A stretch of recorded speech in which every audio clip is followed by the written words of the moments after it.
Tekos prospekto ir Bijūnų gatvės sankryžoje susikūlė 3 automobiliai. Avarija vyko, kai Mercedesas suko kairėn ir jau pasukusios mašinos galinės dalies šoną sudužo automobilis Renault. Mercedeso vairuotojas nemanė teigti, kad buvo kažkas ne taip. Taip ir išėjo. Jūs sukote į kairę? Taip, aš važiavau pagrindiniu keliu. Čia sustojo mane praleisti. Pirmoji juostai? Taip, pirmoji juostai pabliksėjo, kad važiuok į kairę. Sukau į kairę, o čia pirmąją juostą palėgė mašina tiesiai ir nespėjau praleisti ir gavau į galą.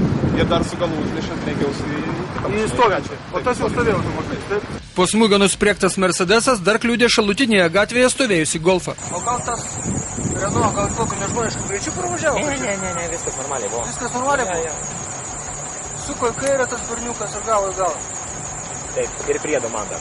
Ir priedai, supratau. Bet aišku, visą avarijos ekstremalumą patyrė Mercedeso keleivė, juk jos pusė įvažiavo Renault. Baisiai buvo. Eikit pirmą, mane gyvenime labai baisiai. Viskas gyvas jau. Viskas gerai, bet išgaiščiau. Išgaiščiau. Tai dar iki šiol rankos dreba. Ale baisiai. Tokius pačius kalinius nešiojot kaip aš. Viskas gerai. Renault vairuotojo stažas vos pusę metų ir jaunų vairuotojų dar nėra išlavėjusi intuicija, kad kažkas prieš nosį gali pasukti ir kairėn.